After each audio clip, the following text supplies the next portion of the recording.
we present I'm Sorry I Haven't a Clue. Chairman this week, Humphrey Lyttelton.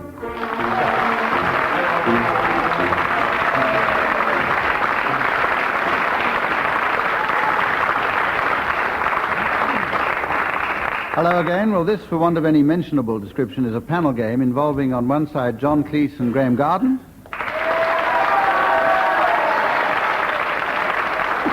On the other side, Bill Oddie and Tim Brooke-Taylor.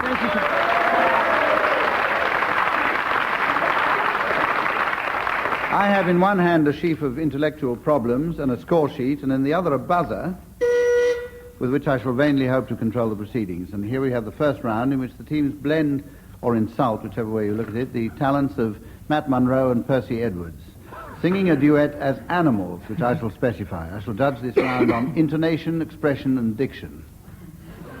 John Cleese and Graeme Garden, you will please sing Whispering, that old signature tune of Roy Fox, which you no doubt recall, as a dog and a chicken.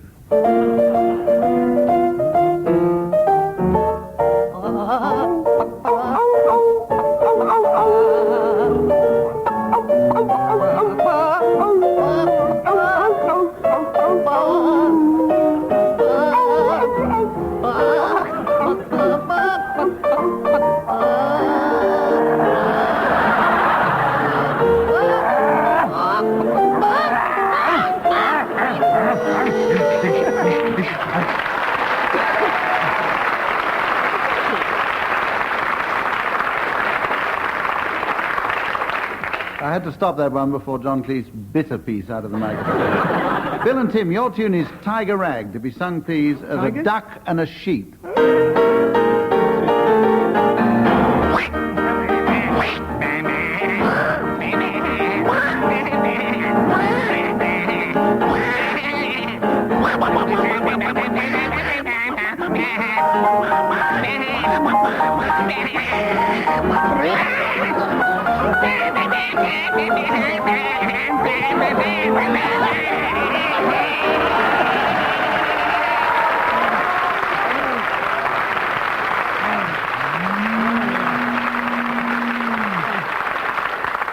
Well, on mature consideration, I've awarded 2 marks to each team and 10 to Dave Lee.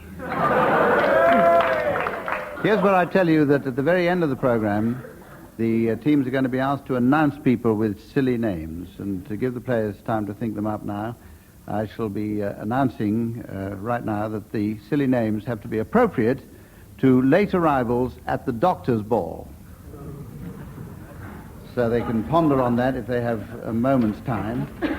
And we go on now to a variation on one of the problems which we've had in this program before now.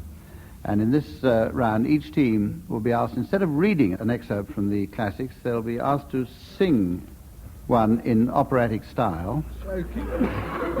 And for 1 point, the other team has to try to identify the major work from which this piece comes. And we're going to start once again with John and Graeme. If you will launch yourselves now into an operatic version of your piece. And John and Graeme's piece is She Stoops to Conquer by Oliver Goldsmith. I have sent it to the landlady to keep it for you. To the landlady, the landlady. You did. I did. She's to be answerable for its forthcoming, you know. Yes, well, she'll bring it forth with a witness. Wasn't I right? I believe you'll allow that I acted prudently upon this occasion. You must not see my uneasiness.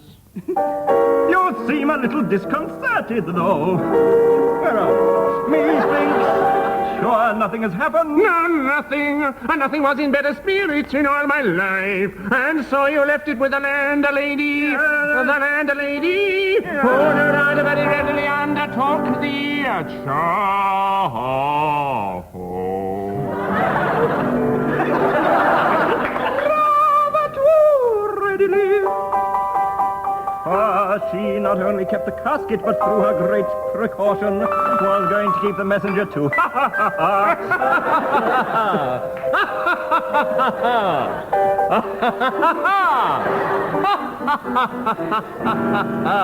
They're safe! However, as a guinea in a miser's purse. Boom.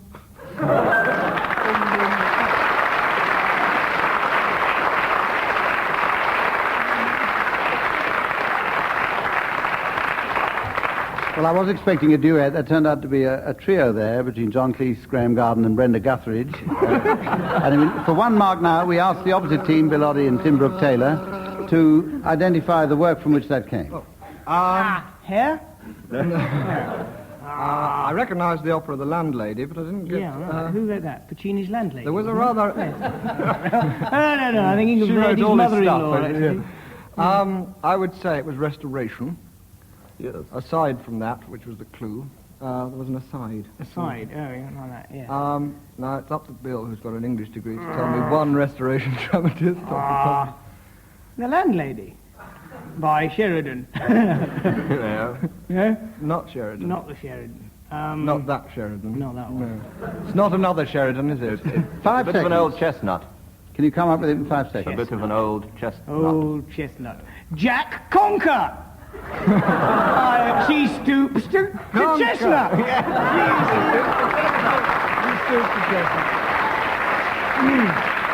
Well, you got your 1 mark there with help, and now it's your turn, Tim and Bill, to come up with your operatic excerpt. Tim and Bill's work is The Importance of Being Earnest by Oscar Wilde.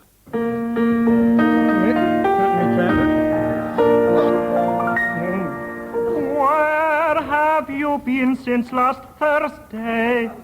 In the country. What on earth do you do there? When one is in town, one amuses oneself. When one is in the country, one amuses other people. It's excessively boring.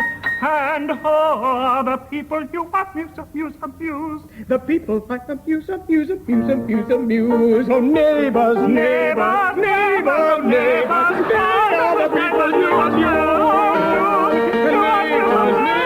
Neighbors, neighbors, neighbors, neighbors. These are the neighbors you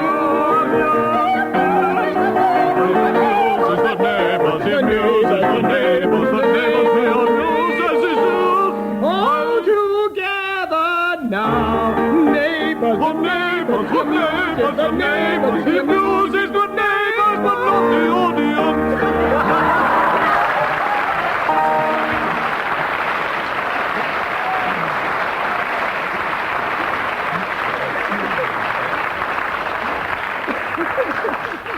Thank you, John and Graeme. How about that?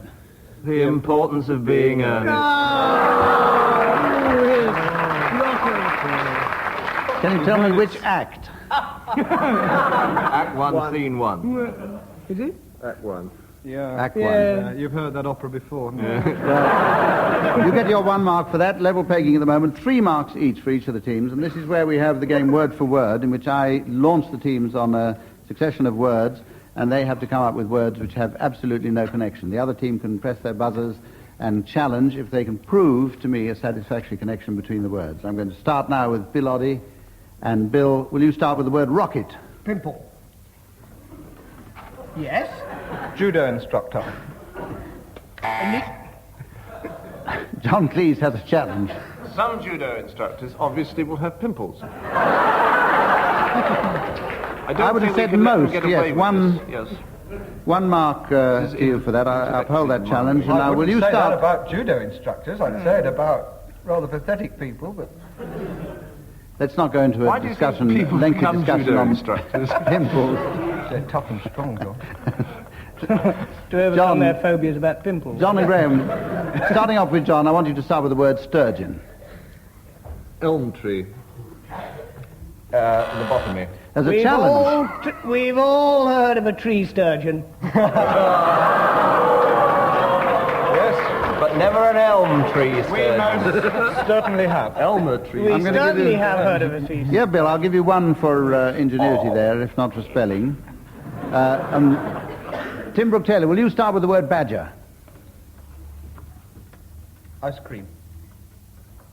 Pickle. Bucket. Oh, Elephant. Tim used to badger his mother for ice cream. Yes. I think I'll allow that one too, John. Where? It's obviously true. And weasel Graeme at one Garden, point. will you start with the word chair? Clock. Elf. Backsliding. Spoon. Bucket. Belfast. Curtain. String. Wallaby. Greatness. Terpsichore. Oil. Randy. Challenge there from Tim I'm Brooke-Taylor. sorry, it was getting interesting. Please let them carry on. Could he go on? It was Turpentine. You withdraw that your was a very challenge, boring right. interruption about Terps and oil, so I'd rather they went on about Randy, please. Yes. Can we have the rest of that? Randy. Carry on with your doing, talk. Turpentine? Randy. John Snag. Randiest man I've ever met. Objection there from Tim Brooke-Taylor, which is disallowed on legal grounds. Sorry, John, I said... Bill Oddie, will you start with the word idiot? Oh, sorry. Objection upheld. Objection upheld, and that scintillating round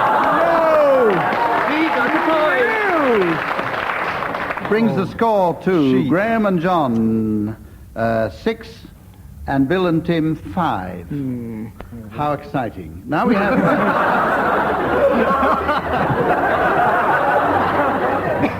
Now we have a musical round, which is the one in which I give each of the teams a subject on which, on this occasion, they have to improvise a 3-line blues, singing alternate lines, and this will be judged for appositeness and ethnic feel.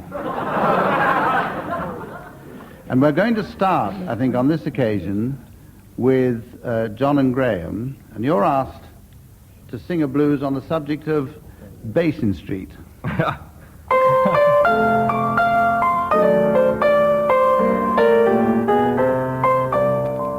I woke up this morning.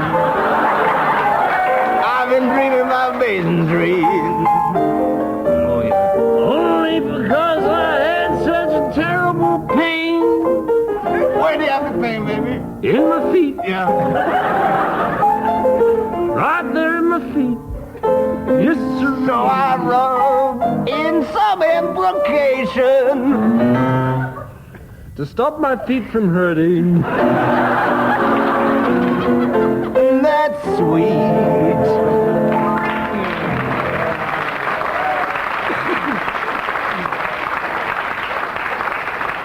Should have David Hatch. I'll reserve my decision on that until I've heard Bill and Tim singing their blues on the subject of mothers-in-law.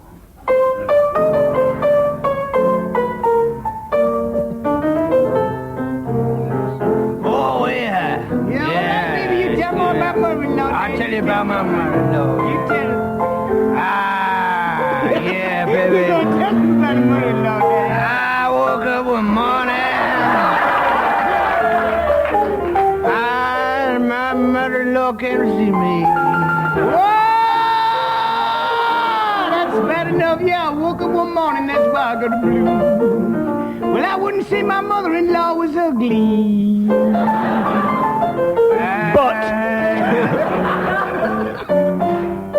She's got a face like $1 million. oh, green and crinkly. And spent, baby, spent.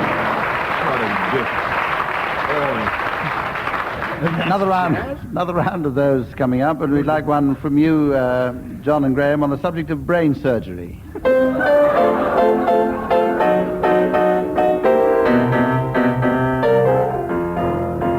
I woke up this morning thinking about brain surgery. I just lay there in my bed, thinking about brain surgery. Yes, sirree.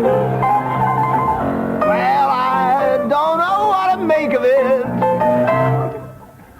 Let us all laugh when I puts my head in the electroencephalograph.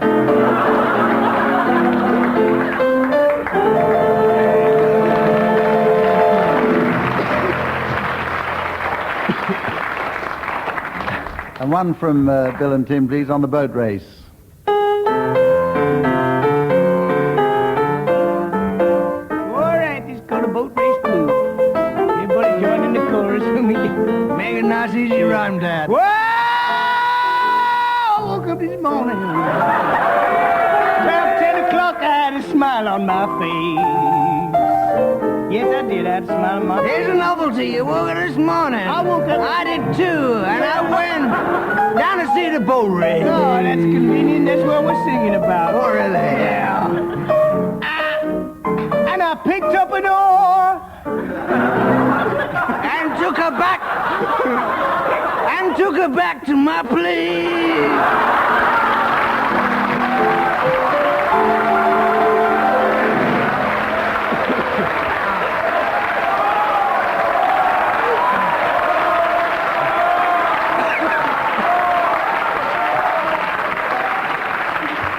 These are fictional stories. A round which puts Tim and Bill in the lead with 12 against John and Graham's 11.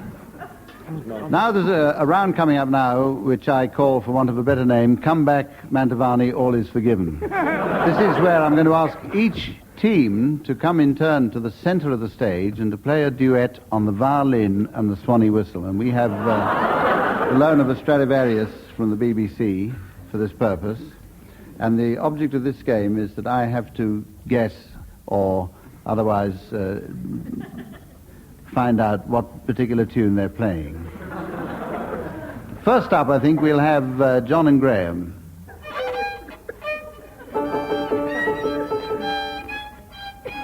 Have you started yet? It's finished.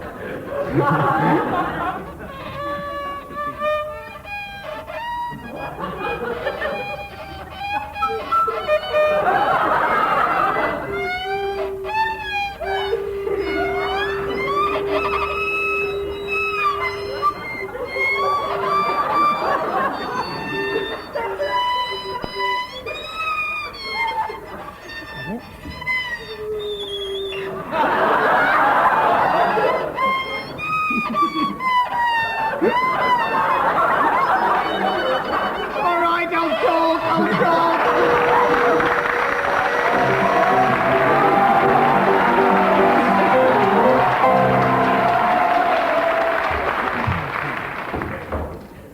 That was the second movement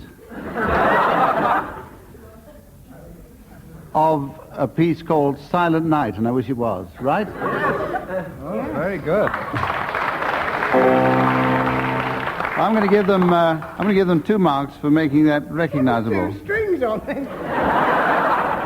Good Well, God. he's bust one. There were 3 when we started. Can't be expected to play with 2 strings. All right. Bill, Oddie and Tim Brooke-Taylor. 1, 2, 1, 2, 3, 4.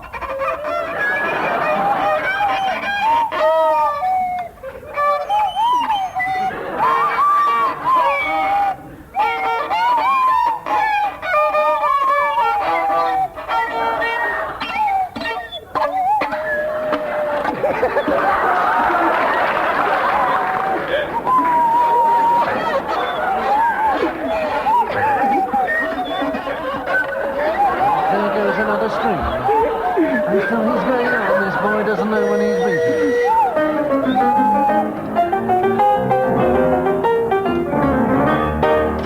We got it. Thank you, Stefan Grappelli.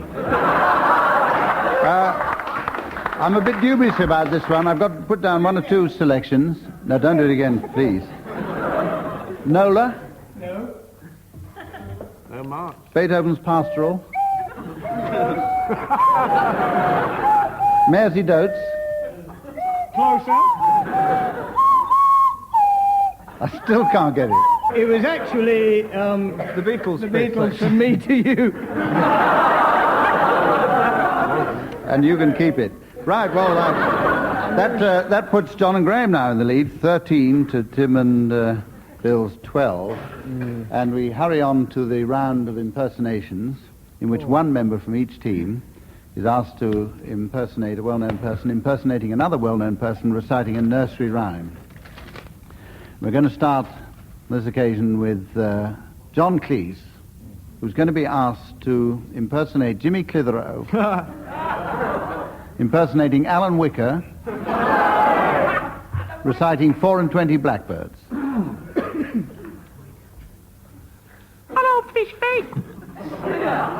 Just tuning up. Sing a song of sixpence, a pocket full of what? Rye, bourbon, champagne. Who would have expected to find here in this Caribbean island 4 and 20 blackbirds baked in a pie? Hello, fish face. Go away. And when the pie was opened, the local parliament was quite surprised to discover that the birds began to sing. Hello, fish face. Hello, fish face. Hello, fish face. On and on and on. Thank you, and good night.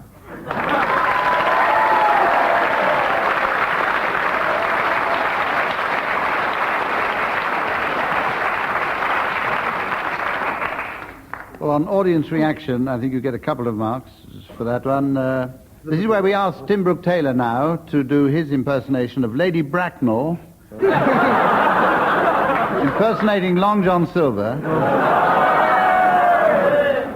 reciting Rider Cock Horse.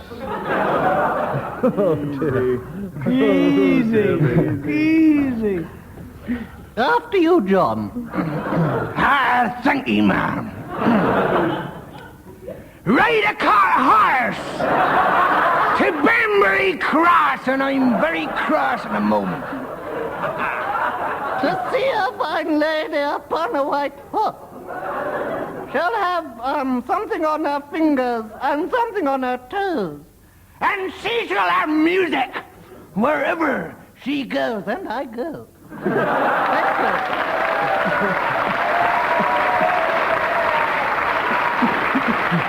Thank you so much. Still gives me pleasure. Well, I can hardly bring myself to say it, so great is the excitement, but that round puts John and Graeme in the lead with 15 against 14 from Tim and Bill. And we come to a round which is called a singing relay. One player of each team starts off a song, and he and his partner must sing a duet, but each one singing alternate words. Any player who falters or messes up the game is banished from the BBC for life. And not only that, but 108 points go to the other side. Or 2, whichever is the greater. We're going to start now, if we may, with John and Graeme singing your alternating version of Show Me the Way to Go Home. How apt.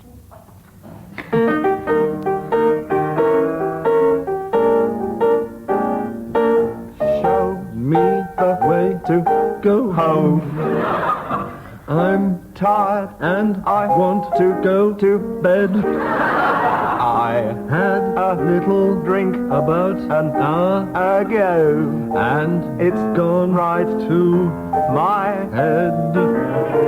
Wherever I may roam.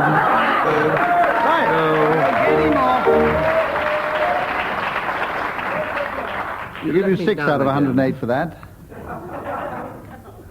Bill and Tim, you're going to be asked to sing your alternating version of the Woodpecker song.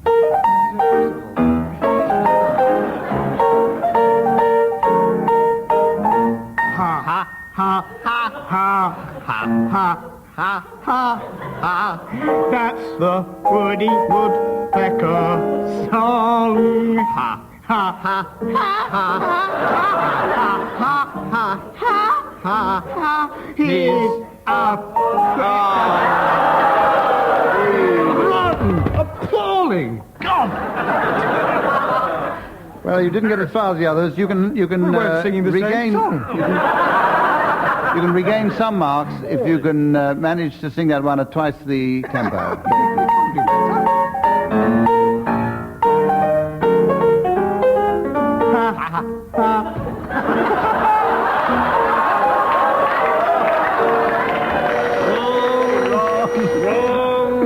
Bill Oddie and the late Tim Brooke-Taylor, surprisingly enough, putting themselves in the lead there with a score of 22 over John and Graham's 21. You have a chance now to make up the score, because this is where we come to the time when I ask the teams in turn to announce the late arrivals at the Doctor's Ball. We'll start on this occasion with your team, Tim Brooke-Taylor and Bill Oddie. Away you go. Introducing the first visitor to the medical ball. And I wish I were dead already. Mr. and Mrs. Pathetic. And their daughter, Annie. Pathetic. How about pathetic?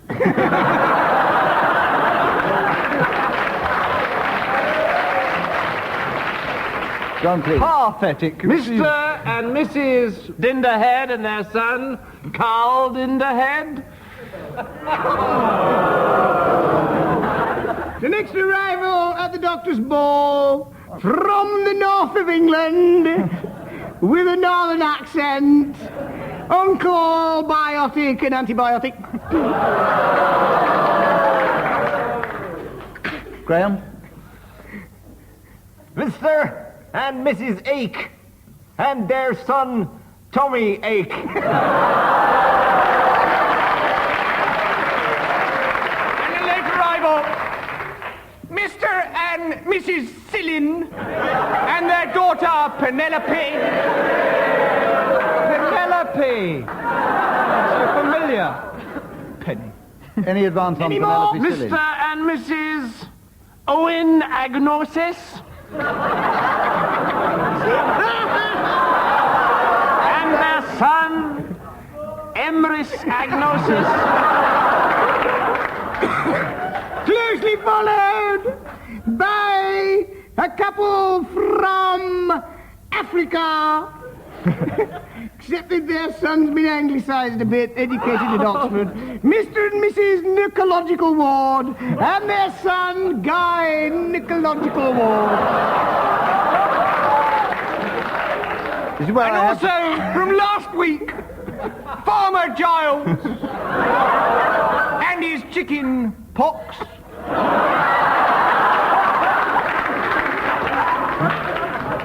score at the moment. Mr. and Mrs. Aritas and their son. A very popular lad. Everyone knows him. Don't stop, we've got plenty of time. This is where the score is. And finally, Mr. and Mrs. Fisherlim and their son, Artie Fisherleg. Which brings the score. Mr. and Mrs. Kitus and their son, Brian Kitus. To a win for John Cleese and Graeme Garden.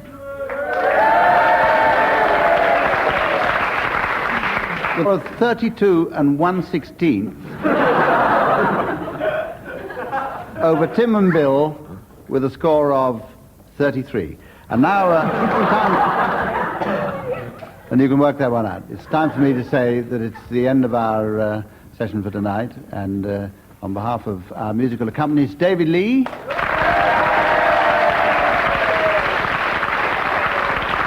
John Cleese and Graeme Garden,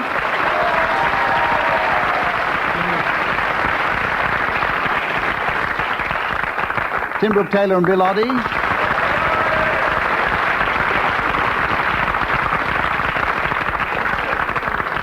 and me, Geographer and their son Raymond. I like that. and me, Humphrey. I'm now going on a 6-month holiday, Lyttelton. Goodbye now.